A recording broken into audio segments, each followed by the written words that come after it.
Pleasant good day to all staff members of Bright Futures Academy.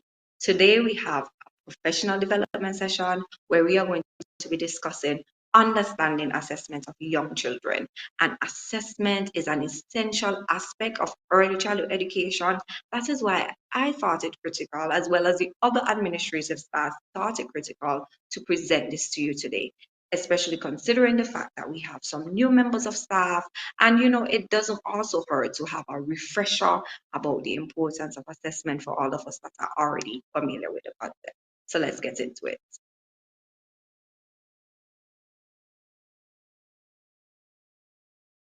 And in the similar fashion in which we will present our lessons to our students, I would like to begin by expressing the objectives for today's workshop. We'll be looking at 4 key concepts.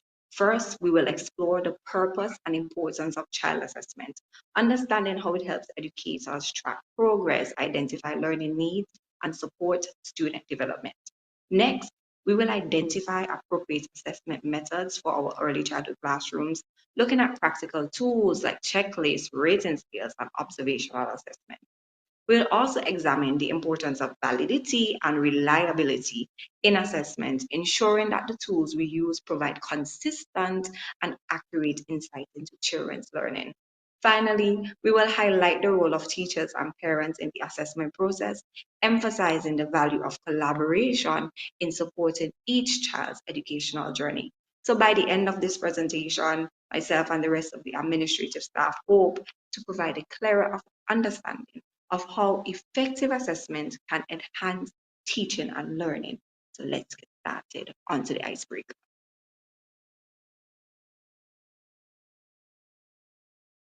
Now for the introductions of ourselves before we hop into the icebreaker, because we have new members of staff and maybe you're hearing a name but you don't remember the face, or you see a face and you don't remember the name. So we're just going to clear all of that up for you today, as well as give all of us proper introduction. So I would like to present to you Miss Leslie and me, myself, Kleine Durant, Kalia Wilson, Olivia Burton, and Miss Stephanie Ramdas. So I hope that you will enjoy our presentation today in this, our professional development workshop on, once again, assessment. Thank you.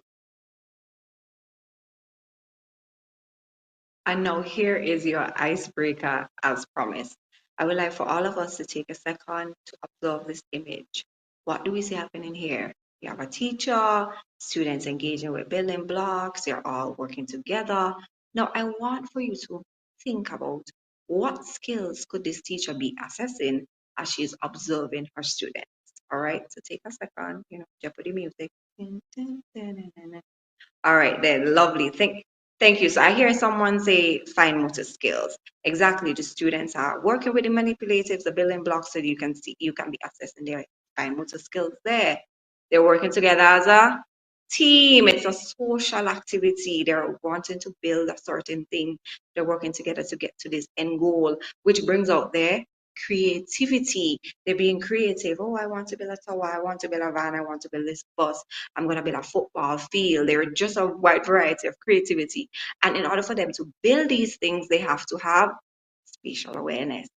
All right. And above all else, teacher could also be observing their persistence. They have their goal in mind. They have the manipulatives. They're working together and they want to get to their end goal. So those are some of the skills that the teacher could be observing, right? So this is a great example of observational assessment, which is a method where teachers gather insights just by watching and noting how children interact, problem solve, and engage in learning. Now, could this activity only be observed? Could it only be observational assessment? What about a checklist, right? So while informal observation is valuable, the teacher might also be using a structured checklist to track specific skills. For example, they could be looking at child demonstrates turn taking with pets, uses problem solving to fix unstable structures, identify shapes and sizes of blocks, right? So they could have a checklist with these items and be checking them off as they observe the children at play. And I would like to leave you with this question. How might using a checklist help the teacher track progress over time? So think about it in your own classroom. How might using a checklist for this activity help you to track progress over time. Now, this activity shows how one moment in the classroom can provide multiple ways to assess learning, both through open-ended observation and more structured tools like checklists. So using both methods help us build a full picture of a child's development from this one simple activity of playing with building blocks. Okay, now on to the nitty-gritty of things. What is assessment? Assessment is a fundamental process in early childhood education that allows educators to gather valuable information about children's learning and development. It provides a comprehensive understanding of a child's progress in key developmental areas, including cognitive, social emotional, language, and motor skills. So you heard some of these aspects coming out when we talked about the observational assessment in the icebreaker. Without regular assessment, teachers will be unable to recognize whether children are meeting developmental milestones or struggling with specific concepts. By tracking progress and identifying individual needs, educators can differentiate instruction and offer targeted support to children who require additional assistance. So remember that question that I asked you about the checklist? Because you have a checklist, you'll be able to track their progress over time, and then you can say, you know, this child needs more targeted support in this area. Furthermore, for example, if an assessment indicates that a child is struggling with fine motor skills, as a teacher, I can integrate more activities like cutting, drawing, or threading beads to strengthen hand coordination. Similarly, if a child excels in problem solving, I can provide them with more advanced puzzles or STEM activities to challenge their thinking. And I have done this in the past. I started off with simple puzzles and big chunky building blocks, and then I moved on to more advanced puzzles and smaller blocks and like Legos and stuff, more complicated things for them to now challenge themselves and their thinking.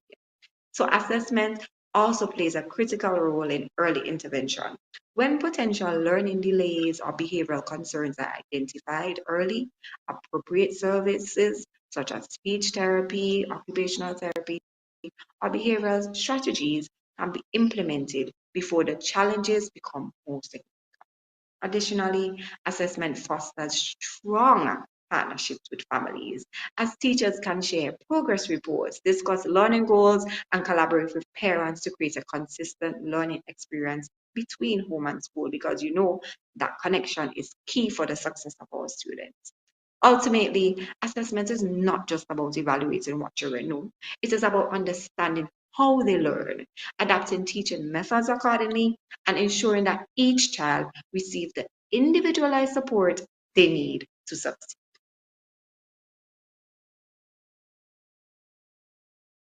Now, here is a brief overview of assessment.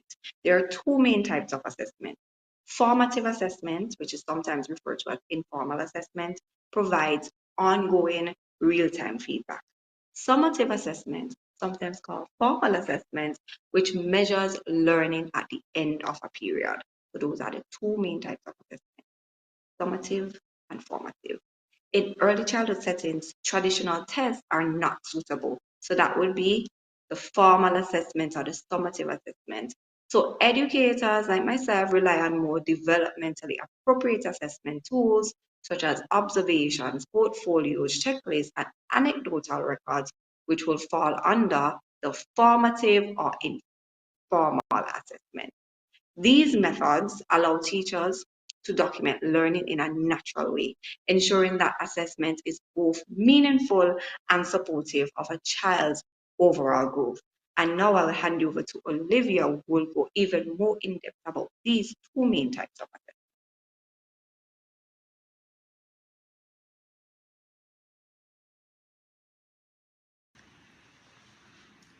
Thank you for that introduction and importance of assessment. Now I'll be looking at methods of assessment. Methods of assessment can be divided into two categories, formal and informal assessment.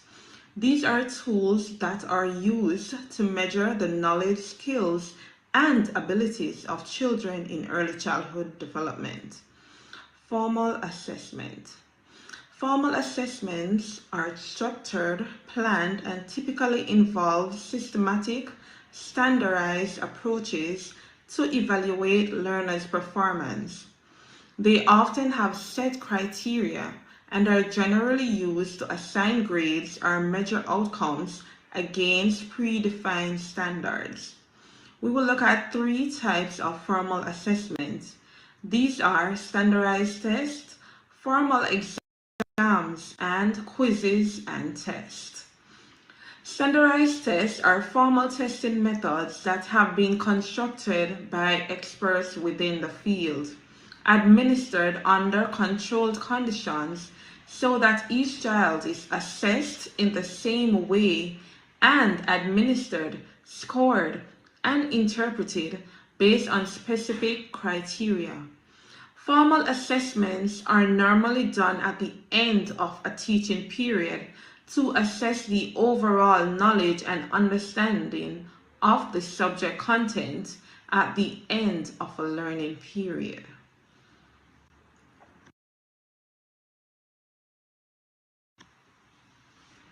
Now, let's take a look at informal assessments.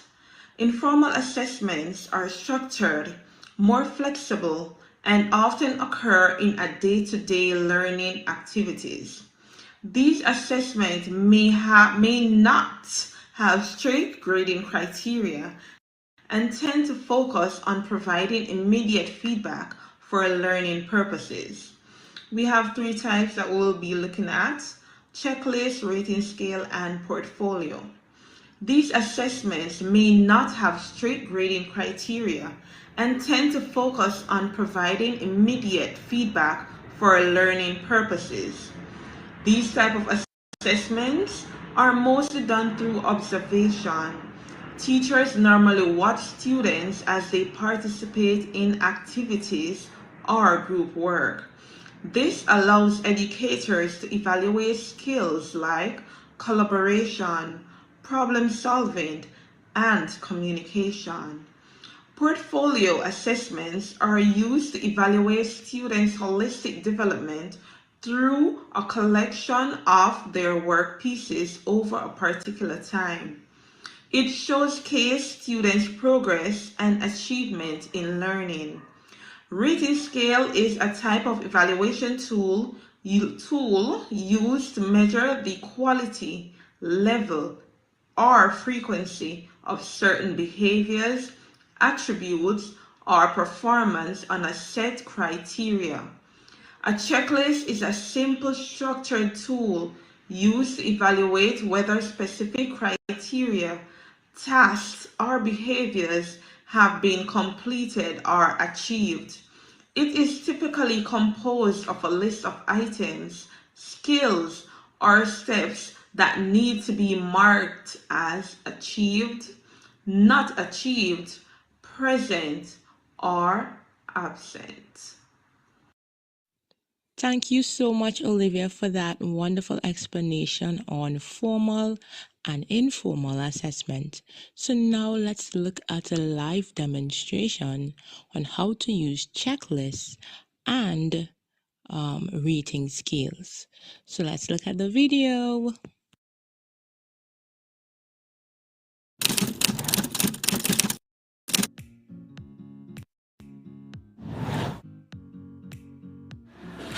Assessment is an essential part of early childhood education. It helps teachers to understand children's progress and identify areas where they need support. In today's video, we will demonstrate two common assessment tools, checklists and rating scales. We will also be explaining to you when and how you should use them in your early childhood classroom. A checklist is a simple tool that allows teachers to track whether a child demonstrates specific skills or behaviors. It uses a yes or no format, making it easy to document progress over time. In this example, a teacher is observing a child's use of scissors. She would use a checklist in this case to record her findings. If the child successfully holds and cuts with scissors, the teacher marks yes. But in this example, as we can see that the child is struggling to use the scissors to get to their desired outcome, the teacher would mark a no. Checklists are useful for tracking developmental milestones, identifying learning gaps, and planning future lessons. They are best used for skills that have clear yes or no criteria.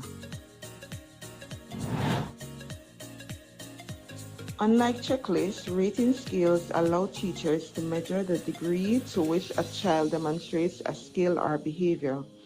These tools use a numerical or descriptive scale such as 1 to 5 or rarely, sometimes, always. In this example, the students are viewing a short story in video format. At the end of viewing the film, the teacher would ask them questions to have them express their thoughts about the film. Let us listen in to their discussion. The story that we looked at today. What was your favorite part? When Jesus get crucified, and why was that your favorite part of the story? Because the ground started to shake, and what did you like about that? You like the rumble song? We're using the word betrayed. What do you think the word betrayed means? So I know the word betrayed was in the story. What do you think it means?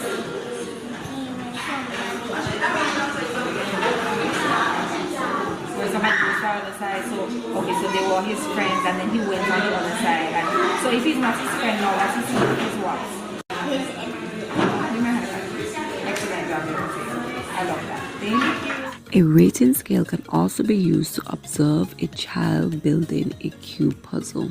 Some of the skills that would be noted in this observation would be the child's ability to demonstrate problem-solving strategies, them being able to use their fine motor skills to manipulate puzzle pieces, ability to complete the puzzle independently, and them showing persistence when facing difficulty in completing the puzzle.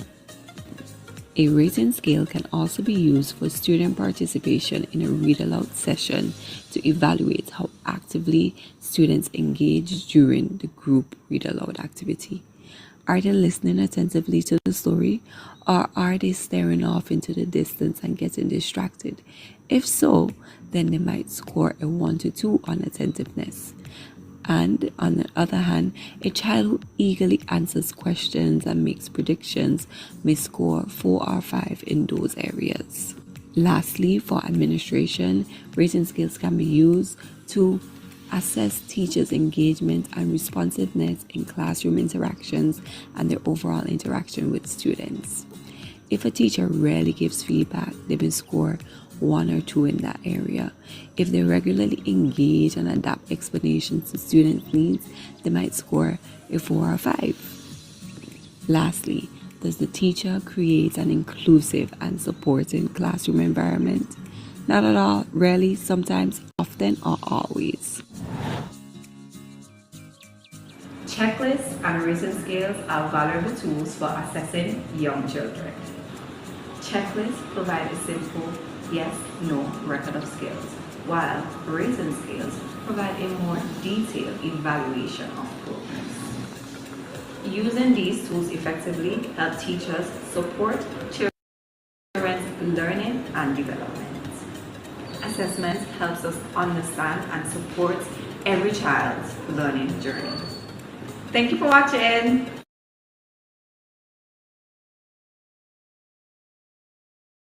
How can the assessment process be hindered? Right? So I'll be sharing the insight into the challenges we face in the assessment process and the importance of the key principles of validity and reliability in ensuring that assessments are effective. So let's begin by examining some common challenges. The first one on the list is bias in observation. All right? Teachers' personal beliefs or cultural differences can unintentionally influence how they interpret behavior. Smith and Brown, 2021. Another significant hurdle is the lack of training, right? The lack of training, where the inadequate knowledge can lead to the improper use of tools, ultimately resulting into inaccurate or incomplete assessment. And this was taken from Adams 2017. Another one is time constraints, right? It is a critical issue as the demand of busy classroom schedules often prevent thorough assessment.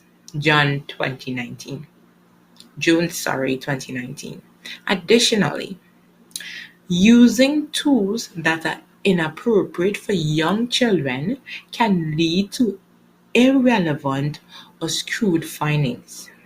Taylor 2018. Lastly, the environmental factors such as noise, distractions, or unfamiliar settings can interfere with a child's performance during the assessment. This was taken from June 2019. So all these hindrances um, are some effects or disadvantages of the assessment process when you're looking to assess a child. So let's move right.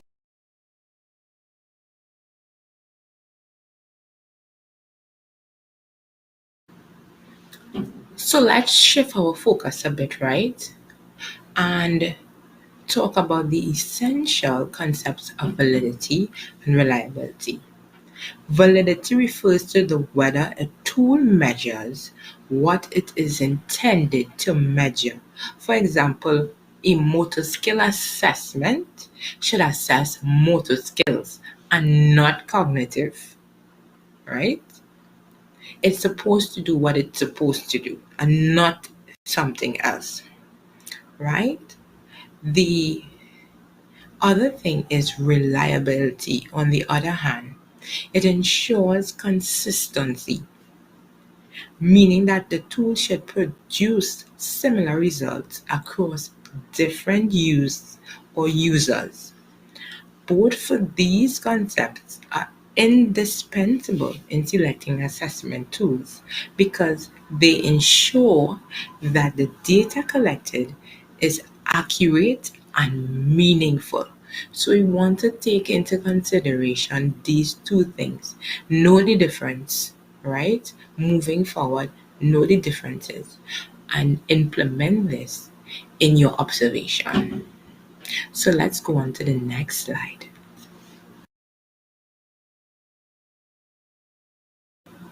So, how can we as educators enhance the validity and reliability of our tools? First, it is essential to review research and guidelines to verify the tool's effectiveness in similar age groups and settings. Green et al. 2021. Pilot testing is the tool with a small group of children is another valuable approach to confirm its accuracy. Adams 2017. Seeking feedback from peers can provide further insight into the tool's strengths and areas of improvement. Smith and Brown 2021. Additionally, regular monitoring allows us to evaluate the tool's performance over time and ensure it remains relevant to the needs of the classroom. Green et al. 2021. Finally, it is vital to align the results with real-world observations to ensure their practical relevance. John 2019. By addressing these challenges and implementing these best practices, we can ensure that our assessments are both effective and appropriate, ultimately supporting the growth and the development of our children we work with. So I hope that you have a now clear picture or understanding of assessment and when you're doing your observation with your class. So now I hand you over to my next colleague. Have a good day.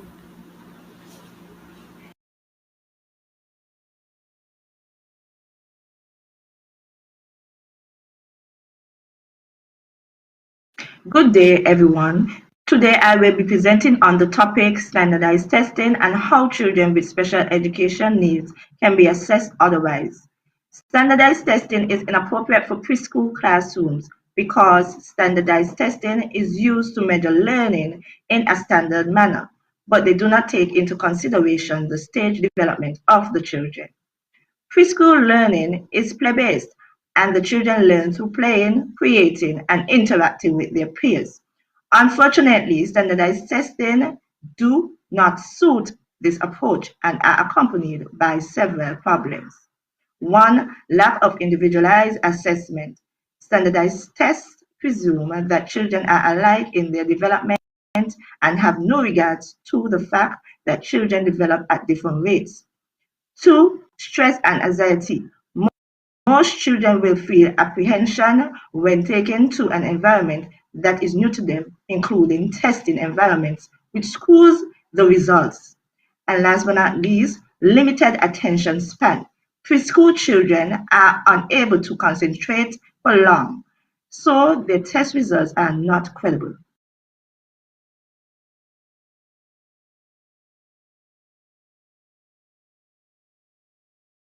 Risks and problems of standardized testing.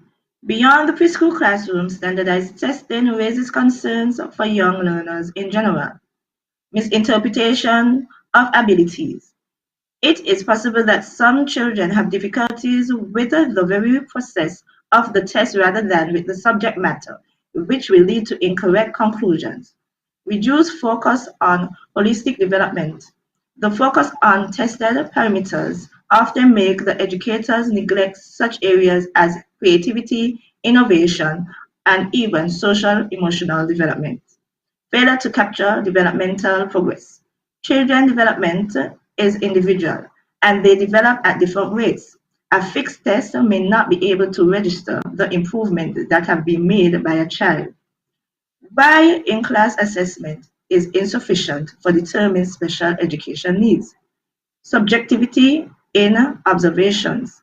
Teacher observations are useful, but they are subjective and may not reveal underlying cognitive or emotional problems. Narrow focus. Classroom assessments are mainly focused on academic skills and do not capture important developmental signs.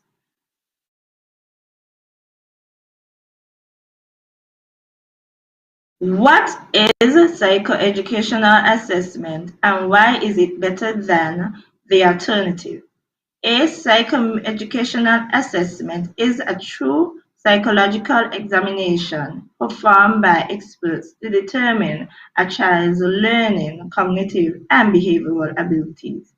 Standardized classroom tests are not as true as it gives an overall view of the student's learning ability. How it is conducted. Cognitive, academic, and behavioral standardized tests, parent and teacher observations and interviews, testing of the processing skills, memory, and executive functioning. Why is it more suitable? Comprehensive learning profile determines a child's abilities, problems, and the way he or she learns. Diagnose specific learning disabilities, help to reveal dyslexia, ADHD, autism spectrum disorders, and other problems that require treatment. Guides tailored support plans, result in development of individualized strategies and modification based on the child's needs to ensure they get the help they need. I will now hand you over to my next colleague. What follows is psychoeducational assessment and the role the preschool teacher can play. This assessment finding may result in a psychological diagnosis which could make it easier for the kid to get the adjustment and support they need at the school to reach their full potential. On the other hand, it can potentially exclude any possibility of diagnosis. A physio-educational assessment report is tailored to the unique needs of each child and it comes after each assessment and offers thorough and useful recommendation that can be easily implemented at home and at school. In essence, this report serves as a foundation for how parents and educators can best support and assist a child. As a preschool teacher, their role would be to take the physio-educational assessment report and use the findings to create a classroom by adjusting and supporting the requirements of the child's needs. By doing this, the child would feel more welcome, and this would encourage children to reach their full potential. So now we would move on to the importance of reflective practice in assessment. So reflective practice helps people, especially students and teachers, understand their strengths, shortcomings, pinpoint areas for growth, and gain a deeper comprehension of their teaching and learning process. Reflective practice is essential in assessment and eventually results in more effective practices. Reflective practices allow students to think critically on their learning experiences, strengths, and flaws, leading to better self-awareness. Students can improve learning outcomes by identifying and adapting effective methods to various circumstances through reflection on their own learning processes. By helping students to examine their experiences, assessing their behaviors, and making well-informed decisions regarding their education, and improve or develop their critical thinking skills. When it comes to teachers' reflective practice in assessment, it would improve their teaching practices. Through reflective practice, teachers can evaluate their approaches critically, pinpoint areas for development, and modify their strategy to better suit their students' needs. Reflective practice aids teachers in giving people more insightful and helpful criticism, which fosters progress. Teachers can become more self-aware, recognize their strengths and shortcomings, and make wise judgments by reflecting on their own teaching methods.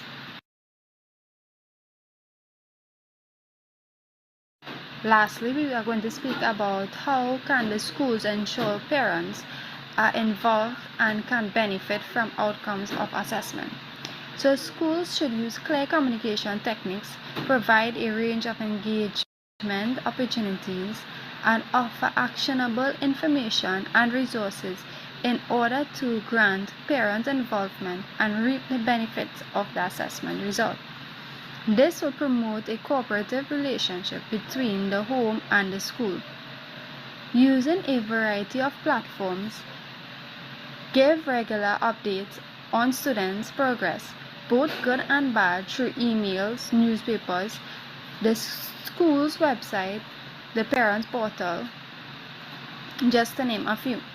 Make sure parents understand how assessment supports student learning and development by providing them with a clear explanation of their goals and procedures. Share students' work sample on a regular basis to give parents a concrete picture of their child's development. Provide parents and kids with insightful written feedback that emphasizes both their strengths and the opportunities for improvement.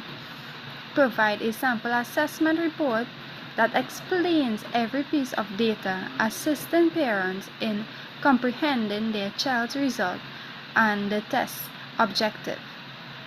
The findings of an assessment can give you important insight into your child's learning and growth, as well as areas that need work. The results of assessment can be used by parents or other family members to direct learning activities at home that supplements and build upon their child learning in school. Additionally, you can assist your child in setting reachable and reasonable goals, tracking their development, and acknowledging their accomplishment. The outcomes of the evaluation can be used to determine your child's passion, interests, and skills to motivate them to further explore them.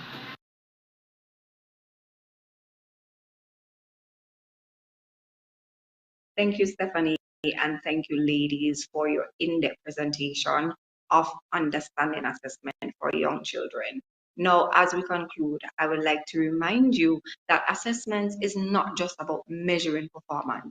It's about understanding how children learn and grow by selecting the right tools, working closely with parents, and continuously reflecting on our assessment practices, which is why we're doing this refreshers slash introduction. We can create a supportive learning environment where every child has the opportunity to succeed.